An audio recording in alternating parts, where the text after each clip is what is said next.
राजकीय कन्या महाविद्यालय सरवाड़ द्वितीय वर्ष भूगोल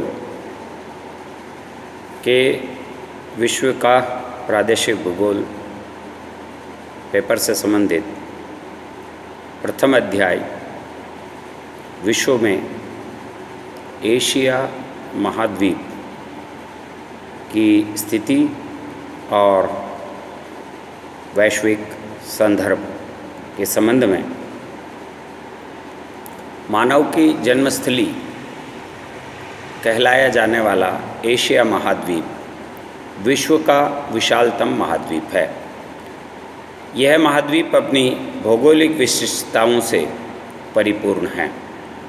विश्व के कुल जमीनी क्षेत्रफल यानी स्थलीय भूभाग 14,50,80,000 वर्ग किलोमीटर में से एशिया महाद्वीप का कुल क्षेत्रफल 4,44,44,100 वर्ग किलोमीटर बैठता है। यदि इसे प्रतिशत रूप में व्यक्त किया जाए तो संपूर्ण विश्व के क्षेत्रफल यानी भूभाग का लगभग 33% जो ज़मीन है, भूभाग है, वो एशिया महाद्वीप के अंतर्गत आती है। महाद्वीप में छोटे बड़े कुल 48 देश स्थित है।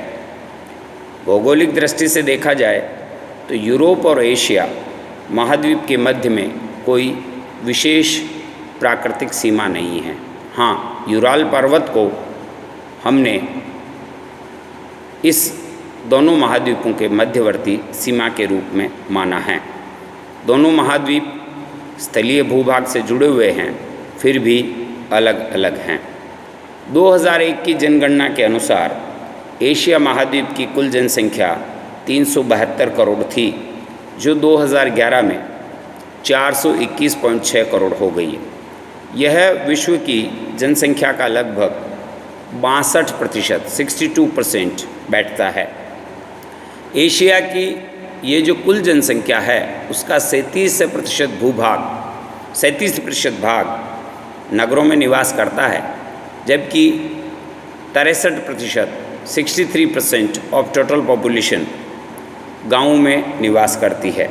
यानी एशिया महाद्वीप में कुछ मात्रा में अभी भी ग्रामीण संस्कृति का आधिक्य दिखाई देता है। अंग्रेजी भाषा का यह जो एशिया शब्द है ASIA, इसकी उत्पत्ति विश्व की सबसे पुरानी भाषा जिसे हम हिब्रू के नाम से जानते हैं, इज़राइल की है।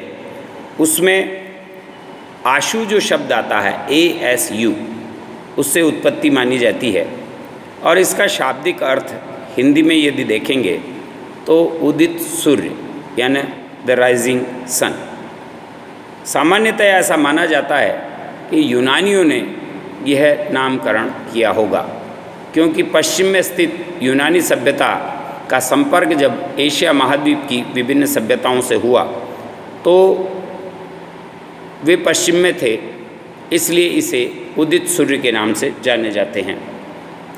हम सबको ध्यान में है कि एशिया महाद्वीप विश्व की अनेक प्राचीन सभ्यताओं की जन्मस्थली रहा है। यहाँ पर मेसोपोटामिया, बेबीलोन, सिंधु घाटी सभ्यता और चीनी सभ्यताओं का विकास हुआ है। यहाँ पर मानव के विकास के क्रम में वनस्पति को कृषि में तब्दील करने का कार्य भी सबसे पहले हुआ है, इसलिए इसे वनस्पति की सभ्यता भी कहा जाता है।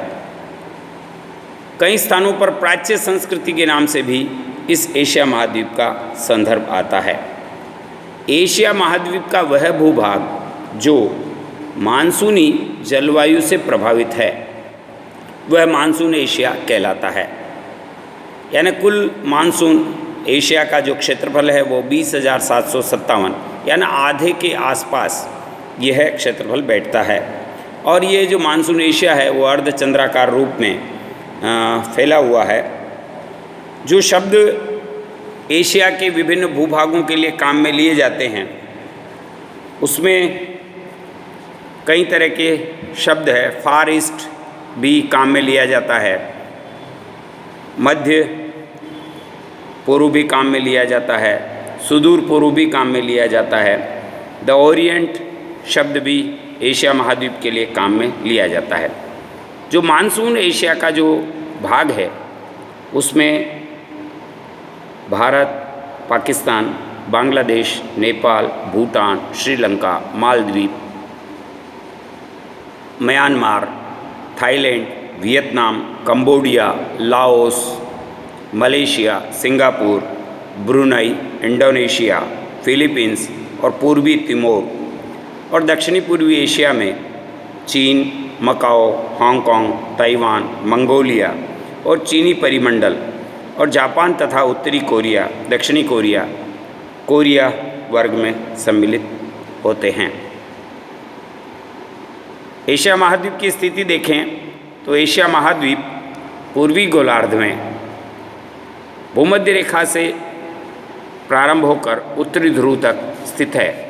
यह 10 डिग्री 11 मिनट दक्षिणी अक्षांश से प्रारंभ होता है और 81 डिग्री 12 मिनट उत्तरी अक्षांश तक इसका विस्तार है।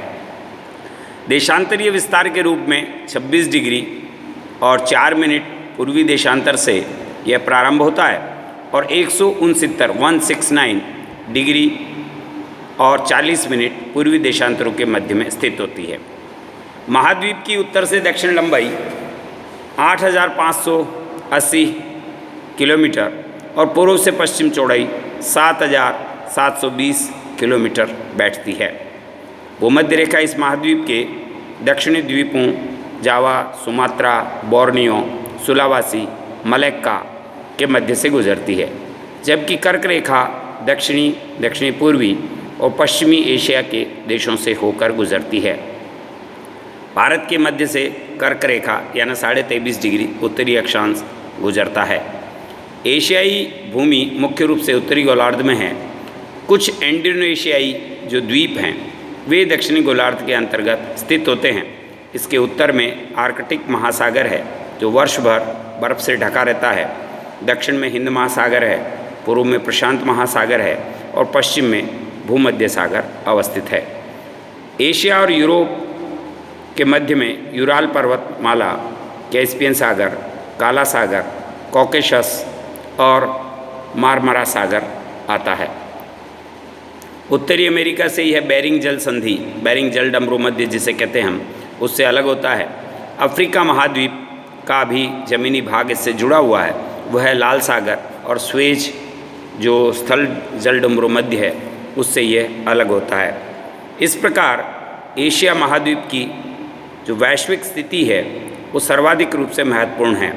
कुछ महत्वपूर्ण तथ्य इस एशिया महाद्वीप के संदर्भ में जो निकल कर आए हैं वो ये है कि विश्व का सबसे बड़ा क्षेत्रफल की दृष्टि से महाद्वीप है ये, विश्व की सर्वाधिक जनसंख्या को अपने अंतर्गत समेटे हुए महाद्वीप है ये, और सभ्यताओं का पालना घर या सभ्यताओं की जन्मस्थली, भाषाओं की जन्मस्थली, संस्कृति की जन्मस्थली, वनस्पति की जन्मस्थली, इस प्रकार यदि देखा जाए तो यह जो प्राचीन सभ्यता चावल संस्कृति से युक्त एशिया महाद्वीप है विश्व में अपने आप में अनूठा है।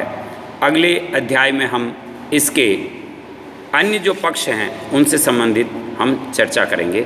धन्यवाद।